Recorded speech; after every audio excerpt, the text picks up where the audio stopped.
So welcome to the new Sherlock Customs project bike. As you can see, we're staying brand specific. It's a Triumph.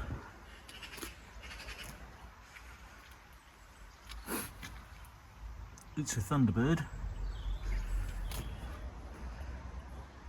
And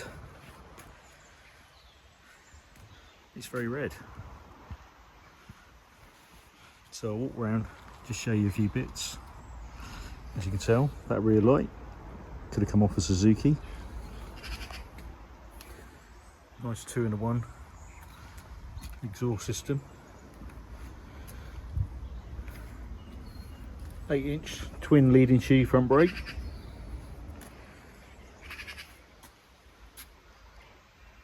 Nice clocks.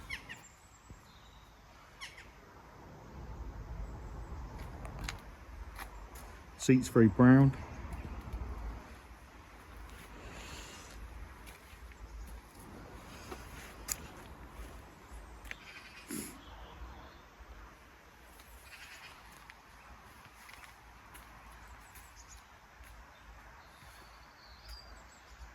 Now you might be thinking, well, that's not very interesting. That's just a 66 Triumph Thunderbird. Not much of a project bike. And you'd be right, but you're going to have to step through and carry on watching to find out what the plan is. Or I might tell you what the plan is in this video, maybe, we'll see. Anyway, first job, take the engine out. That might give you an idea what's going on.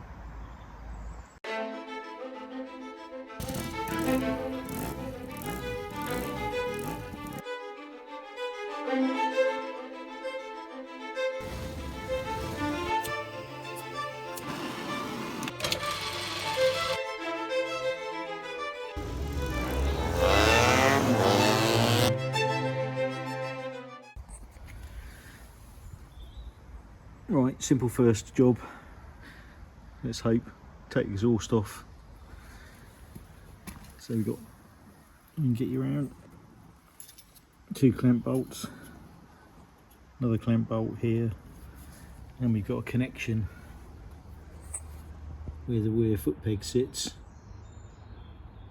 So let's do that.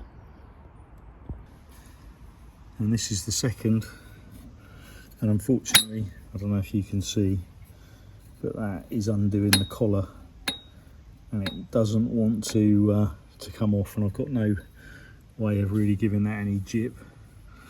I've tried knocking a piece of wood in from behind, but it's quite resistant at the moment, so I'm going to stop that.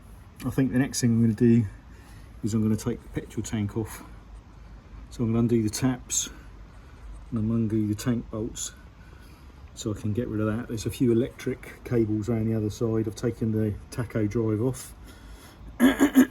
So we've got some bolts to undo for the foot plates, and then we'll see what else we've got to take off to get rid of it.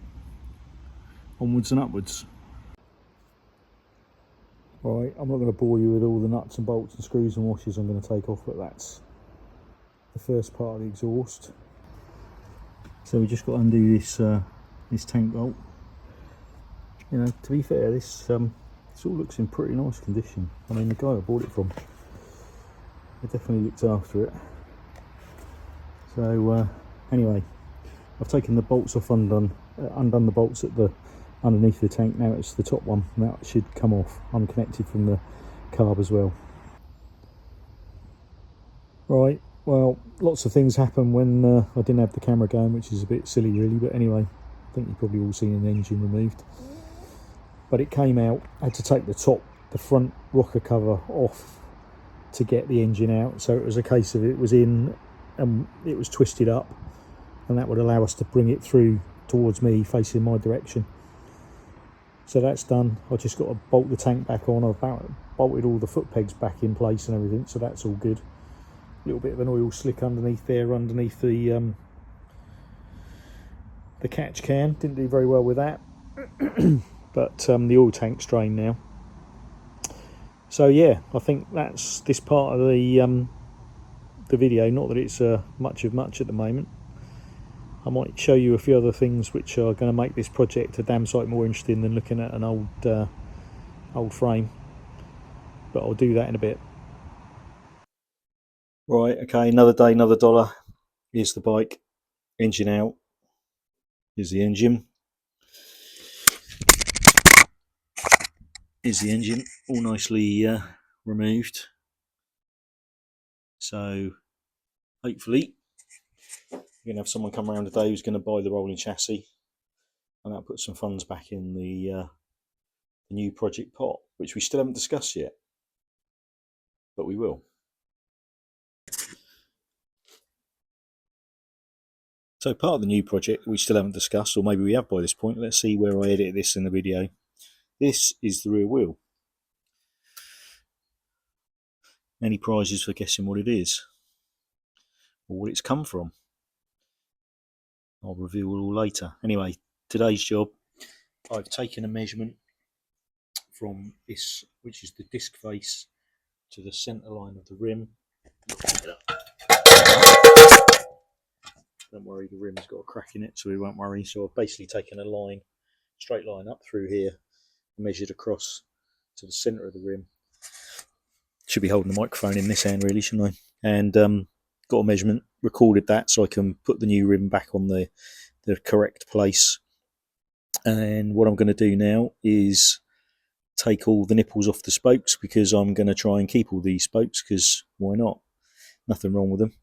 They might be galvanised, they're not stainless steel this time, but that's the look we're going for with this bike. So I'm not going to show you me struggling with a spanner for God knows how long, but I'll bring you back when it's in pieces. Okay, so we're splitting this wheel up, and I just thought I'd share with this. So this is a nipple, and it's aluminium. Never played with aluminium nipples before, so I don't know if this is a dirt bike thing. I'm guessing it is. They're coming off okay, so they're not corroded, but there's plenty of dirt in the end of them, obviously, because I imagine it's had a few punches and all that sort of stuff. But anyway, super light, super light. Well, I don't know if this qualifies for a quick tip, but I've been struggling to get the nipples out. I was holding these with a pair of mole grips, which I didn't really want to do. Managed to grip them, but then I was having to heat nipples up with a blowtorch. There's the blowtorch. They're obviously, being a dirt bike, there's all sorts of grit and shit in here. So anyway, what I found was if I clamp it, I can get almost all of the spoke in the vice. So I'm bearing over a greater surface area, and so far, fingers crossed, that is allowing me to get the nipples out. And the reason I'm being careful with these is because I want to reuse them. So they're galvanised spokes, and like I said, they're aluminium nipples. And to be honest, I don't want this bike looking all shiny. These spokes are in perfectly good working order. I'm going to give them a clean up, which I have been, with the old green pad down there, just to get rid of any surface dirt really. There's no corrosion. Anyway, so if you get stuck trying to get your nipples off the end of your spokes, use a very big vice, and you might have as much success as I seem to be having at the moment. And I'm hoping I don't curse myself with that. Anyway, I'll bring you back when the hub's on its own. Right, and after many, I'm going to say happy hours, but hey, all good fun. I've got all the spokes out, I've got them soaking, I've got all the nipples in. White spirit. The hub's going to have a clean. I've still got one bearing, one lip seal to go. I'll give that a bit of a wash off. Again, it's not going to be aqua blasted, I'm just going to give it a going over with a toothbrush. The rim, this is a nice one. If it didn't have that whopping great crack in it, which to be fair wasn't that big until I just threw it on the floor. So it was obviously ready to go. Anyway, let's get going with the next bit, whatever that might be. So I'm not sure where we got to on the timeline, but basically these hubs have now been cleaned and washed, and a little bit of deburring going on. I've got this bearing to knock out, and then that's ready to go. Put all the new bearings back in. So again, like I said, I'm not going for a super duper finish. And I've got new bearings, new lip seals for both. So I'm going to put them in. I'm sure you've all seen bearings being put in before. I might show you a little bit as I'm going, depending on whether I rig up the tripod or not. But that's the next bit, so I'm going to get on with that. Just to give you an idea, this is the front wheel bearing that's come out, which feels awful, and a lip seal, again, probably hard and not very good, so they definitely needed changing. So new parts it is. Right, so one side in, bearing a lip seal. Obviously you've got to go in from the other side now. I like this idea. So you've got a spacer that goes between the two bearings that sets the distance and the preload, but they've put a washer around the side. So what that allows you to do is kick this to one side so that when you're drifting it through and knock the bearings out, you can get to the edge of a bearing, which I thought was really quite a clever idea. That I've not seen that before, certainly not on the British stuff. So anyway, I'm going to put that in, put the bearings on this side. I think I'm missing a lip seal for this side at the moment. Don't remember there being one on there, so I only bought the one. But we'll put the bearing in, and that should be the front wheel done. Right, front's done, both through. Yep, I do need another wheel seal, so maybe there was one missing when I bought the bike, or bought the front hubs. Now it's time for the rear one. So again, on the bearing, same collar arrangement, different size bearing the other side of the wheel. Don't know why they've done that. Obviously, probably different loads. Bigger bearing on the sprocket end to give it more support, I guess. Anyway, we'll knock these in. New lip seals. I want to have both front and rear wheels ready to rock. Right, just a small thing on the rear wheel. So with this one, we've got the bearing goes in, and then there's a circlip. So that's the fixed side, if you like. So that one needs to go in first. That's finished, and then basically, even though I've put this one in, I haven't pushed it all the way through yet. You would knock this one down onto the collar against the fixed bearing, and this would go to wherever it finished in regards to the collar, and then the lip seal goes on. So it's just a sequence of assembly, basically. So I hope that makes sense. I'm going to drop the collar in now, and then I can put the bearing in, put the circlip in, and then I can knock the other one up to it. So I'm going to do that, and I'll bring you back. So we've gone from that horrible mess to that. All new seals, all new bearings, all lovely, lovely.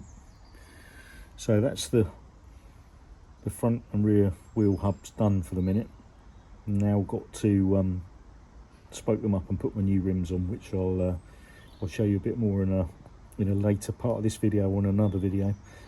So if you made it to the end, thank you very much. If you've liked it, then please like it, and maybe if you consider subscribing, that'd be great. That's the end of this part of the wheel building part of the build. So new bearings, new lip seals, all cleaned up, ready to go, and ready for the spokes and the rims. So see you next time.